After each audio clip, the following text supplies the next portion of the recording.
Bonsoir tout le monde. Ça me fait vraiment plaisir d'avoir la chance de vous jaser ce soir. Je suis Josée Hébert, la directrice de l'École secondaire catholique de Castleman. Puis j'ai avec moi également Madame Diane Parisien, qui est conseillère à l'orientation. Monsieur Patrick Lafontaine, qui est directeur adjoint responsable des 9e années, est dans la rencontre qui a lieu en anglais. Puis Monsieur Martin Carrière, qui est conseiller à l'orientation, est également dans cette rencontre-là. La séance est enregistrée, comme je vous l'avais mentionné, dans un courriel envoyé par Monsieur Normand. Donc, la séance va être enregistrée, puis vous allez la recevoir par courriel demain également. Donc, si vous manquez des informations, vous allez pouvoir vous y référer. Donc, le fonctionnement ou la programmation qu'on va vous présenter ce soir, c'est la programmation qui a lieu en temps normal, donc sans la pandémie. Évidemment, étant donné la pandémie cette année, il y a des choses qui sont différentes. Donc, par exemple, on a des quadrimestres au lieu des semestres. On a des sorties qui sont pas disponibles. On a des comités sportifs qui sont pas disponibles, qui n'ont pas lieu. Mais ce qu'on va vous présenter ce soir, c'est en temps normal, en espérant qu'à la rentrée 21-22, tout va être entré dans l'ordre. Donc, je vais vous dire un petit peu là, comment ça va se passer ce soir. Il va y avoir un petit mot, un intro de la direction, pourquoi choisir le SCC, une présentation sur différentes précisions de l'orientation. On va vous parler des formulaires d'inscription et choix de cours, les dates à retenir et prochaines étapes. Et puis, à la fin, vous allez avoir amplement le temps de poser toutes vos questions. Donc, n'hésitez pas à les noter ou même à les ajouter au clavardage. Puis, à la fin, je retournerai dans le clavardage pour voir les questions qui auront été posées. Donc, Madame Parisien, on peut aller à la prochaine. Merci. Donc, pour débuter, nous voulons reconnaître que dans l'Est ontarien, nous sommes sur un territoire non cédé du peuple Anishinaabe, ainsi que sur le grand territoire Haudenosaunee, dont fait partie la nation Mohawk d'Akwesasne. De plus, nous sommes reconnaissants de toutes les contributions des peuples des Premières Nations, Métis et Inuits à la société d'hier et d'aujourd'hui. La prière, au nom du Père et du Fils et du Saint-Esprit, Seigneur, fais une place spéciale dans ton cœur pour nos futurs dynamos de 9e année. Apaise l'angoisse du changement et souffle la joie, la sérénité et l'excitation pour un nouveau départ. Amen. Au nom du Père, du Fils et du Saint-Esprit. Amen. Donc, pourquoi choisir le SCC? Choisir l'école secondaire, c'est une grosse décision, mais dans notre cas ici, je vous dirais que la décision est très facile. Donc, pourquoi choisir l'école secondaire catholique de Castleman? Ma première raison, je vous dis, c'est mon école. Je suis passée par ici. Je suis graduée comme élève il y a plusieurs années quand même de l'école. À ce moment-là, ça s'appelait l'école secondaire de Castleman. Ensuite, j'ai commencé à enseigner ici. Puis, je vous dirais que plusieurs des membres du personnel qui sont à l'école sont des gens qui sont gradués de l'école secondaire catholique de Castleman. Donc, il y a un sentiment d'appartenance à l'école. Plusieurs personnes veulent y revenir. Donc, ça fait une école de choix. C'est une école qui est accueillante, dévouée au bien-être de votre ado. Nos enseignants sont des experts, pédagogues, rigoureux et flexibles à la fois, passionnés, à l'écoute de nos élèves. Et puis, évidemment, ils ont à cœur la réussite de votre ado. On a des services pour répondre à tous les besoins de votre enfant. On offre une programmation variée, une foule d'activités pour tous les amateurs, pour les amateurs de sport, d'art, de culture, d'informatique. Il y en a pour tous les goûts. Donc, comme vous voyez autour de notre logo, que ce soit au niveau des langues, sciences, maths, techno-métiers, art, culture, sport, santé, il y a une programmation variée pour répondre à tous les intérêts de nos dynamos. Ce que l'on veut, dans le fond, c'est pouvoir développer des belles qualités chez nos dynamos. Donc, dans ces qualités-là, on a le leadership, le respect, l'engagement, la persévérance et l'éco-responsabilité, qui sont des mots que l'on retrouve dans le credo de nos dynamos. Pour être informé, donc vous l'êtes peut-être déjà, mais vous pouvez vous abonner à notre page Facebook, à notre compte Instagram. On a aussi le site web où il y a plusieurs informations. Puis, l'enregistrement va vous être envoyé par courriel, mais elle va aussi être sur le site web. Donc, toutes les ressources qui vont vous être partagées ce soir sont aussi disponibles sur notre site web.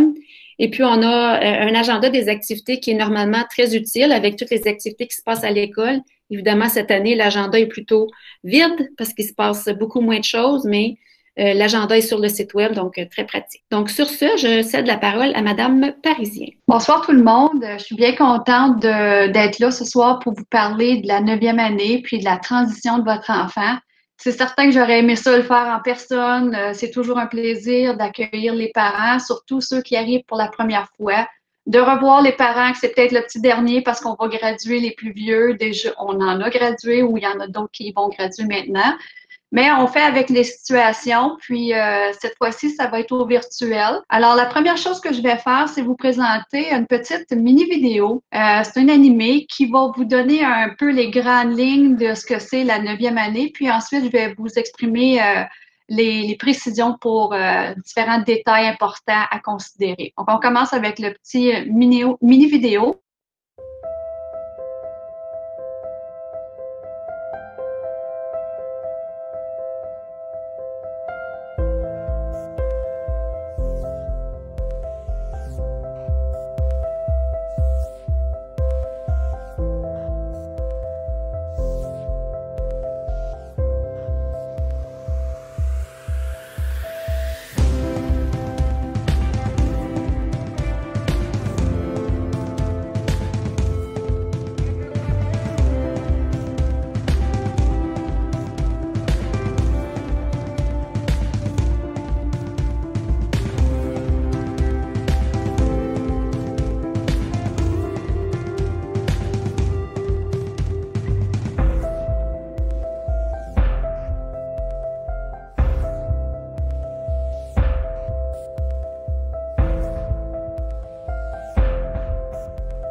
Un sommaire très général, là, puis on va aller plus dans les détails. C'est certain que votre enfant s'en va au secondaire dans le but d'obtenir un diplôme. Alors, pour avoir un diplôme, ben, qu'est-ce qu'il faut faire? Il faut faire 30 crédits, c'est-à-dire 30 cours. Il faut les réussir pour obtenir justement le crédit. Pour ceux qui sont nouveaux au concept, ben, c'est quand on finit un cours, on a un point. Puis le point, c'est le crédit. Il faut obtenir les 30 pour pouvoir avoir son diplôme. Parmi ces 30 crédits-là, il y en a 12 qui sont optionnels et il y en a 18 qui sont obligatoires. Il y a un TPCL, donc le test provincial de compétences linguistiques, qui doit être fait en 10e année. C'est un test pour vérifier le niveau de communication et de compréhension des messages reçus à l'écrit ou à l'oral d'un élève. Et il faut aussi compléter 40 heures de service communautaire. Le 40 heures peut être fait dès la 9e année et jusqu'en 12e, et le plus tôt possible, c'est le mieux. Donc, on va regarder les détails. Commençons avec la 40 heures. Ce qui est important, là, c'est que l'activité que l'élève va faire, c'est une activité qui est normalement non rémunérée. Tu peux pas te rendre à un endroit qui est normalement payé pour quelqu'un. Je vais donner juste un exemple, là, parce que c'est un qui est typique. La résidence de personnes âgées. Si je me rends à la résidence, je peux pas changer des lits, je peux pas faire la vaisselle, je peux pas aller peinturer la clôture, couper l'herbe, parce que normalement, ça devrait être une tâche payée pour quelqu'un, ça. Par contre, je peux aller à la résidence puis aider M. Gagnon, Mme Séguin à jouer au bingo, je peux jouer aux cartes, je peux lire le journal à une personne âgée, je peux passer du temps avec eux pour les divertir parce que c'est pas quelque chose qui est commun dans les résidences d'avoir un employé payé pour faire cette tâche-là. L'autre critère, c'est que ça doit avoir lieu en dehors des heures de classe. Le midi, après l'école, ça c'est bon, mais pas pendant tes heures de classe. On peut les commencer tout de suite à la fin de la 8e, c'est-à-dire la dernière journée d'école. Donc, quand la cloche elle sonne en juin, le 24 juin, votre enfant pourrait commencer à faire du bénévolat. C'est pour ça qu'on en parle, puis on va aussi aller faire un tour dans la salle de classe en 8e année au mois de juin pour donner les précisions, donner des exemplaires du formulaire parce que pour comptabiliser les heures, il faut remplir un relevé du service communautaire et le remettre au secondaire. Donc, vous pouvez visiter notre site web pour plus de précisions, mais j'ai aussi préparé dans le document que vous avez reçu hier un mini vidéo. Non, il n'est pas mini, celui-là, il est beaucoup plus long, qui explique tous les détails du service communautaire, une foule d'exemples de ce qui compte, des exemples typiques qui ne comptent pas à éviter pour ne pas être obligé de recommencer. Donc, je vous encourage à aller voir cette vidéo-là qui est dans le document qu'on vous a donné hier. Ensuite, on a les cours obligatoires. Les cours obligatoires, en 9e, il y en a 6. Il y a du français, de l'anglais, de la maths, la science, donc les 4 matières de base académiques. Il y a de la géographie et un cours d'enseignement religieux puisqu'on est une école catholique. Ça, c'est pas un choix, faut les faire. Ce que l'enfant et vous avez comme choix, c'est la filière, c'est-à-dire le chemin ou le style d'apprentissage que votre enfant va faire.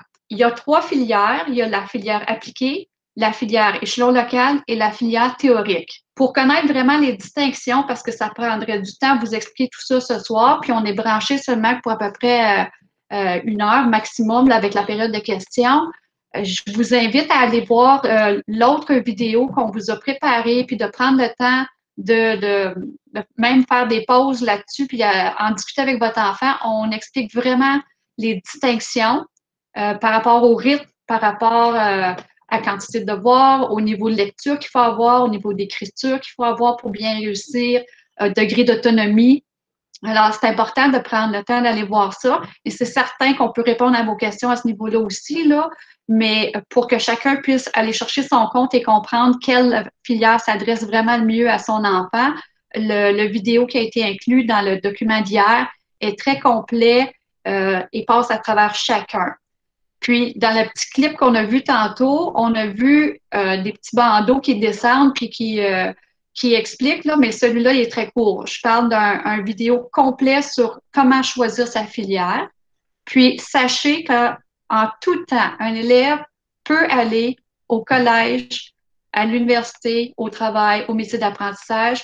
Tout élève qui a fait de l'échelon local, du théorique ou de l'appliqué, va avoir accès à un mode d'études postsecondaires, ça c'est certain. Il n'y a personne qui va être bloqué après sa 12e. J'ai pris de l'échelon, puis je suis obligée d'aller travailler, il n'y a pas d'autre choix pour moi. Non, pas du tout. Il y a des possibilités de continuer. Il y en a beaucoup même.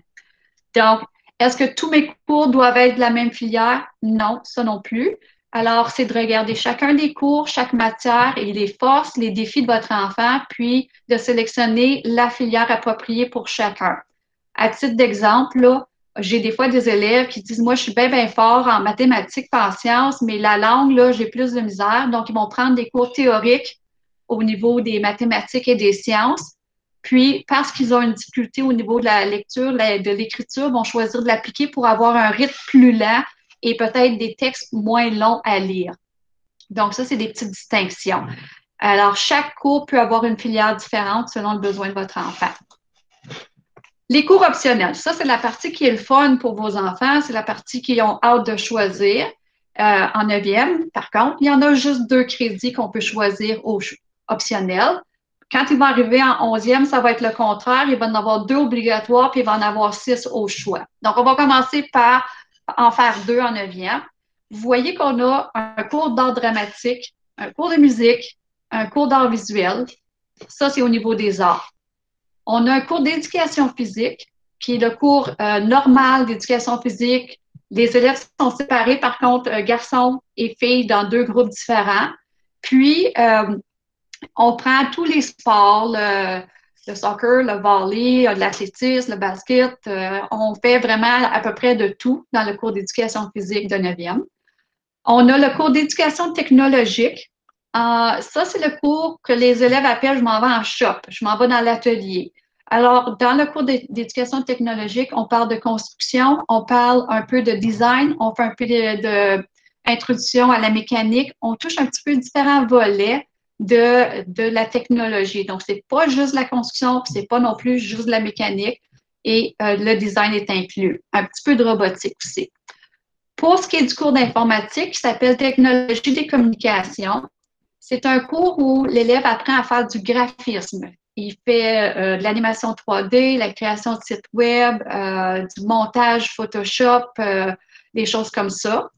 C'est pas de la programmation informatique du tout, là. C'est plus un art graphique qu'on fait. Donc, l'élève qui aime modifier des photos, créer des sites web, faire des publicités, c'est un cours qui est très intéressant.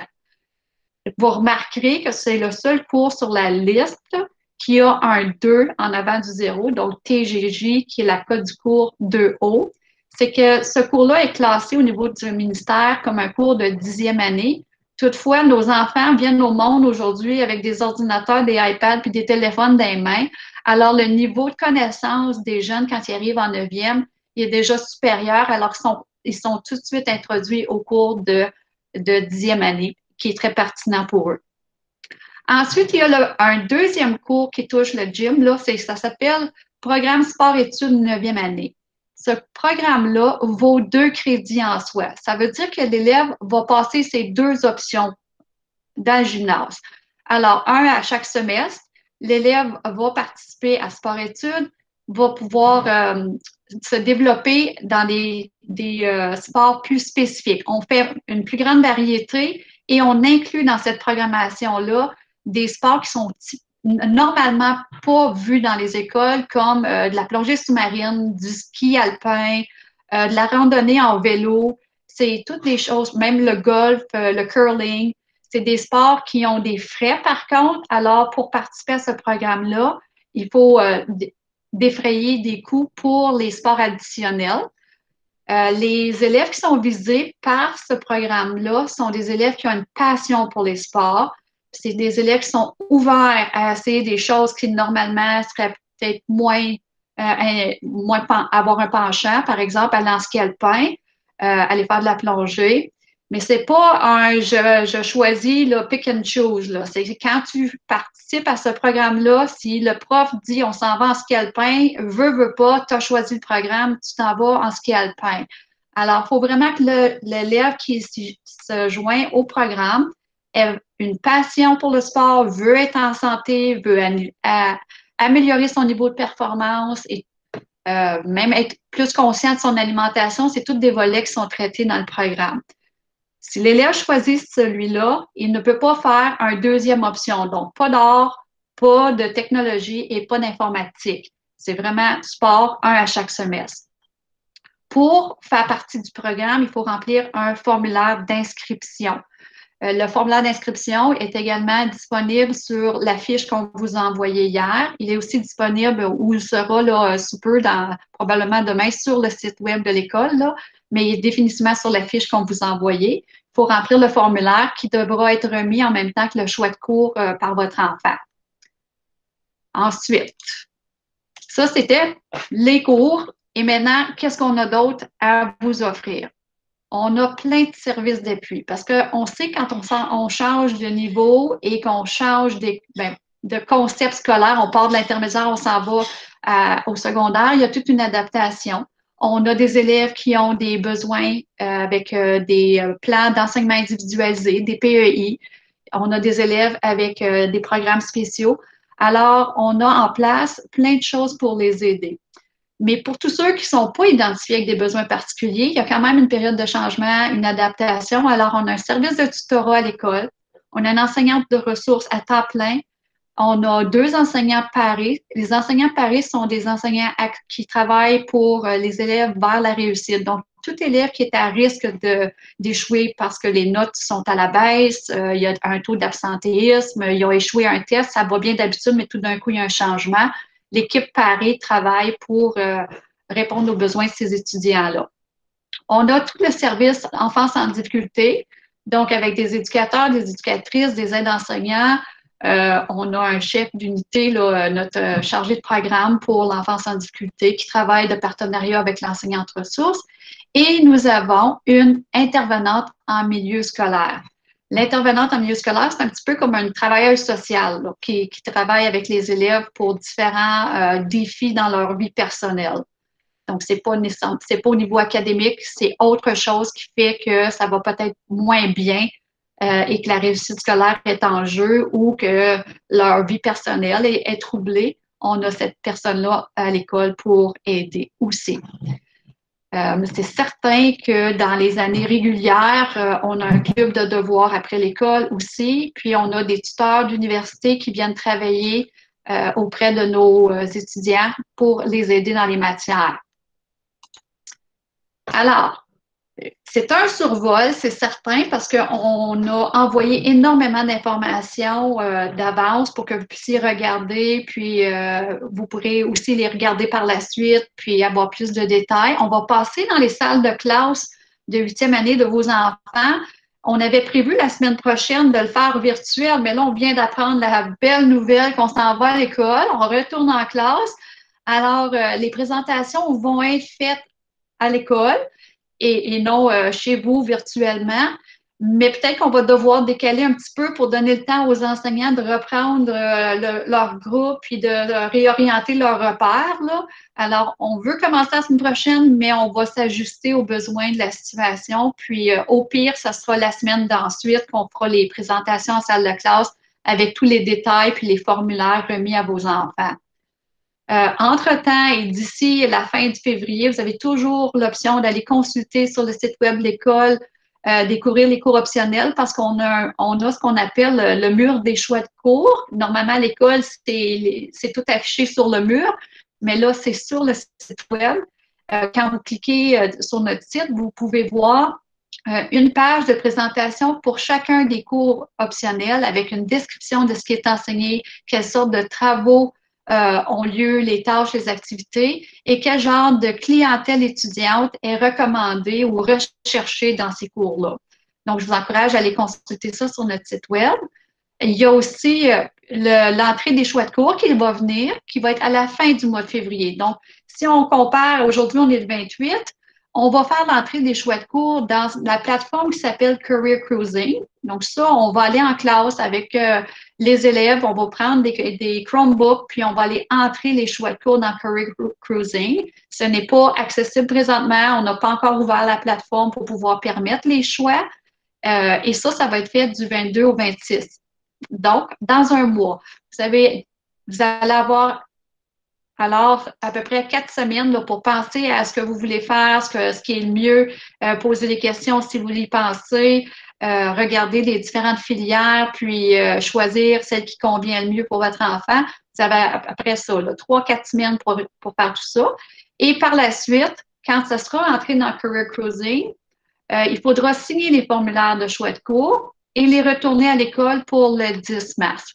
Parce que, évidemment, le formulaire, c'est le document officiel qui inscrit votre enfant à l'école secondaire en 9e année. Si votre enfant est déjà au pavillon et c'est une transition, le formulaire, c'est simple, on a juste besoin de choix de cours signés et votre enfant est automatiquement inscrit. Si ce soir, il y a des gens qui sont branchés avec nous, qui se sont joints à la présentation, mais qui nous arrivent de d'autres écoles ou de d'autres conseils, vous êtes les bienvenus, puis on va être bien, bien, bien content de vous accueillir parce que pour moi, c'est toujours le fun d'accueillir les futurs 9e parce que c'est une prochaine cohorte qui va obtenir un diplôme, puis c'est un peu ma fierté. Alors, pour ceux qui nous arrivent d'ailleurs, je vais être contente de vous accueillir, mais il faut remplir des petits formulaires de plus. Alors, il y a sur notre site web un bouton inscription. Pour ceux qui sont au pavillon, vous n'allez pas cliquer sur le bouton d'inscription parce qu'ils sont déjà inscrits. Mais pour tous les autres, vous cliquez le bouton inscription, puis il y a un formulaire d'admission pour ceux qui arrivent d'un autre conseil et il y a un formulaire d'inscription pour ceux qui sont dans notre conseil, mais pas au pavillon de Castleman. Alors, ça, c'est une des choses qu'il faut faire en plus. L'étape suivante, ça va être seulement en juillet. C'est votre enfant qui va recevoir une trousse à la maison par la poste normalement, qui est envoyée au mois de juillet pour vous préparer à la rentrée. Ça va inclure l'horaire, ça va inclure le code de vie, ça inclut les prochaines, les détails pour comment se préparer pour la rentrée, tout ça. Alors ça va être au mois de juillet. Puis enfin, au mois d'août, le dernier jeudi des vacances d'été, en matinée, mon collègue Martin Carrière et moi-même, nous accueillons tous les élèves à l'école la semaine avant la rentrée pour leur permettre de s'installer, d'aller à leur casier, d'aller installer leurs choses, d'aller voir où sont leurs cours, leurs locaux. C'est sûr que cette année, ça a été une des étapes qu'on n'a pas pu vivre avec les restrictions de la pandémie. Alors, nos élèves sont arrivés le premier jour avec leur sac à dos, puis ils ne savaient pas où était leur classe. Ils ne savaient, il n'y avait pas de casier non plus. Mais avec les droits croisés, j'espère bien pouvoir accueillir votre enfant le dernier jeudi des vacances avec M. Carrière pour qu'on puisse leur présenter leur école, leur classe, leur corridor et leur casier. Donc, ça, c'est les prochaines étapes qui s'en viennent. Maintenant, je sais que j'ai dit beaucoup de choses en peu de temps, mais si vous avez eu la chance de regarder ce qu'il y avait dans les informations d'hier, vous allez dire, oh, il n'y a pas grand-chose de nouveau, on a tout eu ça hier. Si vous n'avez pas eu la chance, bien là, vous allez pouvoir tout regarder ça et avoir plus de détails. Mais à ce moment-ci, Madame Hébert et moi-même, on est ouvert à recevoir les questions, puis à vous accompagner, puis à vous rassurer parce qu'on veut faciliter une transition, surtout dans une période qui est beaucoup plus difficile à vivre cette année que les années antérieures. Mais on va être là, puis on va être là jusqu'au bout avec vos enfants. Donc, c'est ce que moi j'ai à contribuer à la rencontre de ce soir. Donc, si vous avez des questions, n'hésitez pas là, à les écrire dans le clavardage et puis moi, je vais lire vos questions, Madame Parisien, puis on va pouvoir répondre là, aux questions. Donc, quelles infos hier? Je n'ai rien reçu. Donc, un courriel a été envoyé hier aux parents des élèves de 8e année. Puis, dans le courriel, on a donné un lien vers une fiche de renseignement où il y avait plusieurs petites vidéos. Donc, puis des fiches aussi d'informations. Donc, puis c'était aussi pour expliquer aux parents qu'on avait une limite de 100 là, pour la rencontre de ce soir. Alors, tout ça, c'était dans un même courriel qui a été envoyé hier. Si vous n'avez pas reçu les informations hier, je vous invite à vérifier vos courriels et puis à écrire, bon, plusieurs qui disent qu'ils ne l'ont pas reçu. OK, pourtant, ça a été envoyé, mais je vais noter. Puis, je vais le montrer à l'écran pour voir s'il y en a qui reconnaissent le document. OK. Puis, ce qu'on va faire demain, la lettre, oui, mais pas les vidéos. Ah, OK. Donc, Madame Parisien, votre micro est en sourdine. Je ne sais pas si vous vouliez parler. Est-ce que ça dit quelque chose à quelqu'un? Non. OK. Bon, ben, de toute façon, demain, on va vous envoyer un courriel avec l'enregistrement de la séance de ce soir, puis on va s'assurer de remettre cette fiche d'information dans le courriel. Et puis, je suis rassurée, il y a une couple de oui, c'est encourageant, il y a une couple de oui. Donc, juste parce qu'il est à l'écran, je vais vous montrer rapidement, je ne vais pas l'ouvrir, mais je vais vous montrer que chacune de ces lignes-là ici, ce sont des liens. Alors, vous pourrez les cliquer. Il y en a, les deux premiers sont le petit animé qu'on a vu tantôt, là, qui montre le petit bonhomme qui bouge puis qui montre qu'est-ce que c'est le secondaire. Le troisième, une vie scolaire dynamique, c'est un diaporama d'à peu près 70 photos qui montrent la vie dans notre école. Le quatrième, choisir une filière de cours, échelon local, appliqué, théorique. C'est une description détaillée. C'est à peu près 8 minutes, je vous dirais, cette vidéo qui explique vraiment en détail avec des descripteurs pour chacune des filières pour bien les comprendre. Et je vous assure là, que ça vous indique aussi la destination. Si je choisis un appliqué en 9e, qu'est-ce qui arrive après en 10e année? Est-ce que je peux prendre encore de l'appliqué? Est-ce que je peux aller en théorique et tout ça? C'est tout en détail dans cette vidéo.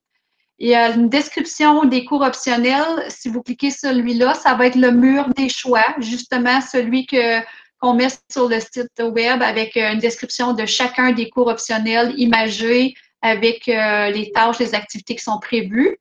Il y a le formulaire de choix de cours. Puis, on a aussi le formulaire d'inscription à sport-études. Enfin, il y a comprendre le service communautaire, qui est une vidéo qui explique les critères d'obtention de la reconnaissance service communautaire, qu'est-ce qui compte pas et le relevé de service. Puis le premier, ben là, quand vous allez l'écouter, celui qui est à gauche, vidéo d'accueil et date importante, c'est celui qui vous dit, en prévision de la rencontre de ce soir, voici un document avec plein de liens qui va vous donner d'une foule d'informations et qui contient les dates importantes, donc les résumés des dates qu'il y a à la fin de la présentation que j'ai faite tantôt. Ils sont expliqués dans ce petit vidéo qui est à peu près 1 minute 45. Alors, il y en a qui viennent d'écrire dans le clavardage que oui, il était là dans la lettre, il y avait un lien fiche de renseignement. Alors, si vous retournez dans la lettre d'hier et vous cliquez, vous allez avoir accès dès ce soir. Sinon, demain, comme Mme Hébert a dit, ça va être envoyé, on pourrait le renvoyer avec la vidéo de l'enregistrement de ce soir. Parfait. Donc, est-ce qu'il y a des questions concernant l'information qui vous a été présentée?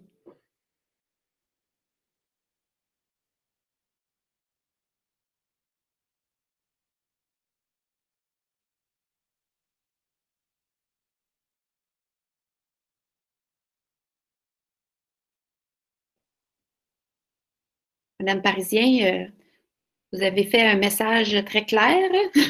Pas de questions. Et soit ça, ou ils se disent, on va aller voir les vidéos, puis après ça, on va poser des questions. Je comprends ça aussi. Je sais qu'une des questions les plus fréquentes d'habitude quand on fait la présentation en soirée, là, c'est la distinction entre les 3 filières. Donc, c'est pour ça que j'ai pris vraiment un temps précis pour l'expliquer en détail parce que c'est la grosse inquiétude de beaucoup de parents. Est-ce que mon enfant devrait être appliqué? Est-ce qu'il devrait être théorique? Est-ce qu'il devrait être échelon local? Alors, c'est certain que en écoutant le vidéo, j'ai bien confiance que vous allez avoir toutes les réponses. Mais si jamais ce n'est pas le cas, vous avez encore des inquiétudes, moi, ça me fait plaisir de répondre aux questions. Donc, vous pouvez m'envoyer un courriel, vous pouvez m'appeler. Mon poste, c'est le 2229 à l'école. Le courriel, c'est facile pour tout le monde dans notre conseil. On a tous la même adresse courriel, c'est notre nom avec un petit point entre le prénom et le dernier nom.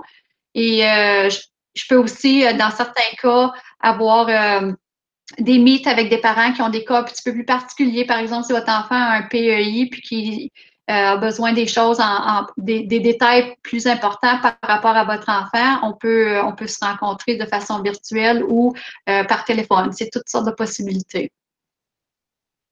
Est-ce qu'on a une question, José? Oui, on a une question. Pour le PSE, donc programme sport-études, y a-t-il des critères d'admission et est-ce contingenté?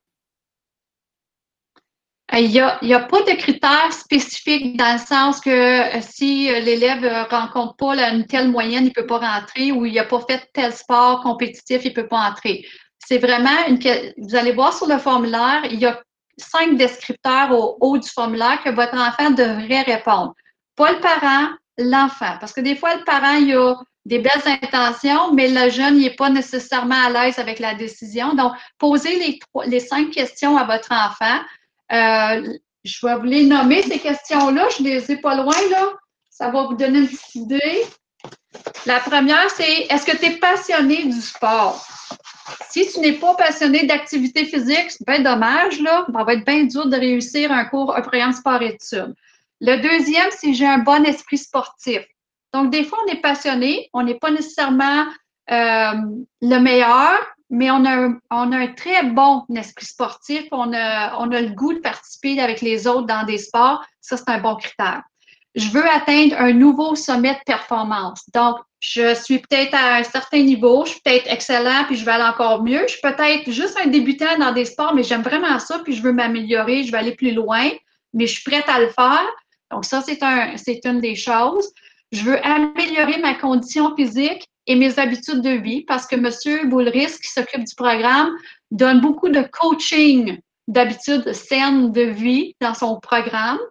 Et le dernier descripteur, c'est je suis disposée à participer à tous les sports qu'on me proposera. Comme j'ai dit tantôt, ça peut pas être un pick and choose. Moi, je veux pas aller dans la piscine faire de la plongée sous-marine. Ben, si tu décides d'aller dans ce programme-là, c'est parce que tu veux essayer ce qui va être présenté, tu veux découvrir des nouvelles choses, puis tu es prêt d'aller au-delà de ce que tu es capable de faire présentement. C'est le but d'un sport-études, c'est de t'enrichir, c'est de te développer. C'est pas pour dire je me perfectionne dans un sport spécifique. C'est pas l'intention de notre programme sport-études. Donc, ça, c'est une des choses, les critères. Puis, c'est certain que les enseignants qui vont recevoir le formulaire de votre enfant, ça va être regardé, ça va être lu parce que il faut qu'il coche et il faut qu'il réponde aux questions, donne 3 raisons qui font de toi un bon candidat pour le programme. Donc, pourquoi tu veux faire partie de ce programme-là? Puis, ils vont regarder ça, ils vont regarder la performance, pas le niveau de performance, mais l'engagement de votre enfant dans ses cours de gym en 8e année et sa motivation scolaire parce que c'est sûr qu'un élève qui dit, moi, j'aime ça faire du sport, mais qui fait rien d'autre, puis est en train d'échouer ses cours, c'est pas gagnant de le placer là. Donc, c'est un motivateur. Engage-toi dans ta réussite scolaire et développe-toi pour être équilibré et avoir des belles qualités de vie saine dans tous les sphères, dans le fond. Là. Je ne sais pas ce que ça répond assez à Mme Beausoleil. Est-ce que c'est contingenté? Contingenté, non. Dans le moment, on n'a jamais eu à refuser personne en termes de nombre. On a même créé un programme double cette année. Il y avait tellement d'élèves qu'on a eu 2 cohortes. Alors, au lieu d'avoir un cours à chaque semestre, on a 2 cours à chaque semestre parce qu'on avait tellement de gens. Donc, on ne refusera pas personne si l'élève répond aux critères et que ça répond vraiment à sa personnalité. Pour le bénévolat, avec la pandémie, est-ce que les heures peuvent être diminuées? Pour l'instant, non. Les heures ne sont pas diminuées pour les élèves qui commencent le secondaire. Les élèves de 12e année seulement de cette année ont eu une réduction pour pouvoir graduer en juin s'ils n'ont pas fait le 40 en autant qu'ils ont atteint le 20 heures service communautaire. Ils doivent en avoir fait 20. Mais pour les cohortes qui s'en viennent, il n'y a pas rien qui a été divulgué à cet effet-là. Je ne crois pas que ça va changer. Pas de problème, ça fait plaisir. Est-ce que l'option sport-études est offerte seulement en 9e année? Ce format-là, oui, mais on a un sport-études de 10e qui est un programme différent, qui est une concentration sur 3 sports. Donc, et ce n'est pas annuel, c'est vraiment un semestre, puis on maximise le développement pour perfectionner le volleyball, le badminton et le soccer. Donc, l'élève va faire 6 semaines, parce qu'un semestre, c'est à peu près 18 semaines, là. 6 semaines de volleyball, 6 semaines de badminton et 6 semaines de soccer, tandis que quand on fait un cours de gym régulier, c'est à peu près 3 semaines, puis il change de sport, 2 semaines et demie à 3 semaines. Donc, on en fait seulement 3, mais on les perfectionne. Non, malheureusement, Madame de Repentigny, il n'y a pas de cours de clavigraphie. Typing Club est très bon. Donc, merci pour ce partage. C'est certain que s'il y a des parents qui veulent introduire leurs enfants avec ça, tu vois, c'est une enseignante. Super. Merci beaucoup pour cette information-là. Ça, c'est une des raisons qu'on encourage vos enfants à faire le service communautaire dès la 9e année ou tout de suite après la 8e. Parce que quand ils arrivent au niveau de la 11e année, fin de 10e, 11e année, c'est les cours de conduite qui s'ajoutent, les heures à temps partiel dans des emplois à temps partiel, le chum, la blonde et tout ça. Donc, ils ont moins d'heures pour faire le bénévolat. Alors, encouragez vos enfants à faire le service communautaire plus vite. Vincent est bien content d'écouter le tout en ce moment avec moi. Puis ça, en fait, avec la fiche de renseignement que Mme Parisien a créée, c'est une bonne idée de regarder ce qui est là avec votre enfant, absolument. À tous ceux qui nous disent merci, je souhaite une belle soirée. Là. C'est apprécié, puis on est toujours content d'être là. Donc, merci tout le monde. Bonne soirée, puis au plaisir d'accueillir nos dynamos lundi. On est bien content de cette nouvelle.